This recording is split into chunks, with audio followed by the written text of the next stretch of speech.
అత్యున్నతమైనటువంటి స్థాయిలో రాష్ట్రం పోతుంటే దాన్ని విధ్వంసం అన్నారు కదా. మరి ఈ రోజు ఏం జరుగుతోంది సురేష్? ఓకే, ఇది సందర్భం కాదు కానీ ఏంటి మీ మీద ఈ వీడియోలు, ఈ ట్రోల్స్ ఏం జరిగింది అసలు? ఏం చేస్తాం సార్, రాజకీయాల్లో ఉండేటప్పుడు కొంతమంది వ్యక్తులు మన మీద పనిగట్టుకొని చేసేటువంటి తప్పుడు ప్రచారాలు తప్ప నేను దాని మీద ఆల్రెడీ పరువు నష్టం దావా కొన్ని టీవీ ఛానళ్ళకి, అదే విధంగా దాన్ని ఎవరైతే పనిగట్టుకొని చేశారో వాళ్ళ మీద డిఫమేషన్ సూట్ ఫైల్ చేయడం కూడా జరిగింది, నోటీసులు కూడా పంపా. సో అది నువ్వు కాదా? 1000% నేను కాదు సార్. రోజు మీరు కూడా నన్ను చూస్తున్నారు, మీరు ఆ వీడియోలు చూడండి ఒకసారి. ఆ వయసు ఎంత, ఇంటుకలు నెరిసిపోయి నేను ఈ వయసులో ఉంటే ఆ విధంగా తొలడానికి నాకేం పని లేదా?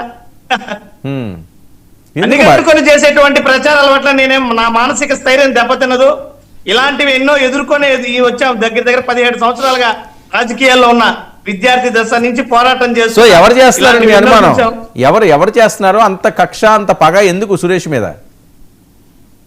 ఎవరేం సార్, సాక్షాత్తు జనసేన పార్టీ నుంచి సస్పెండ్ అయినటువంటి కిరణ్ రాయల్ అనేటువంటి వ్యక్తి చేశాడని పూర్తి ఆధారాలతో సహా నేను ప్రెస్ మీట్ కూడా పెట్టా. నిరూపిస్తే తల రోడ్లో నరుక్కుంటానని చెప్పా. పోయి ఈవో గారికి కంప్లైంట్ ఇచ్చారు. కంప్లైంట్ ఏమైంది? ఈవో గారి కంప్లైంట్ ఇస్తే నన్ను అరెస్ట్ చేసి నన్ను జైలుకు పంపించచ్చు కదా అక్కడ తప్పు జరుగుంటే. అధికారం వాళ్ళదే కదా.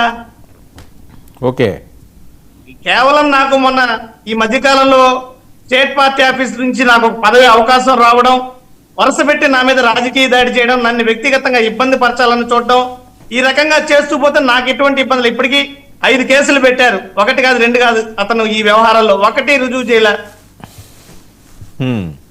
ఏం చేసుకోమంటారు? కాబట్టి ఇలాంటి వాటికి భయపడేటువంటి తత్వం మాకు లేదు. ప్రజా సమస్యలపైన పోరాటం అయితే ఆపం, దాంట్లో ఎటువంటి అనుమానం లేదు. రైట్. వంశీ నమస్కారం వర్మ గారు. ఏంటి అంబటి గారు ఇందాక స్పీచ్ వినిపించాను, ఫుల్ ఫైర్లో ఉన్నారు. ఏంటి అంత దారుణంగా సంపాదిస్తున్నారా మీరు? సార్ ముందుగా కృష్ణాంజలి అన్న గారికి, సురేష్ అన్నకి, అలాగే 99 టీవీ వీక్షకులందరికీ కూడా గుడ్ ఈవినింగ్. అంబటి రాంబాబు గారు మీరు ఇందాక బయట ప్లే చేసినప్పుడు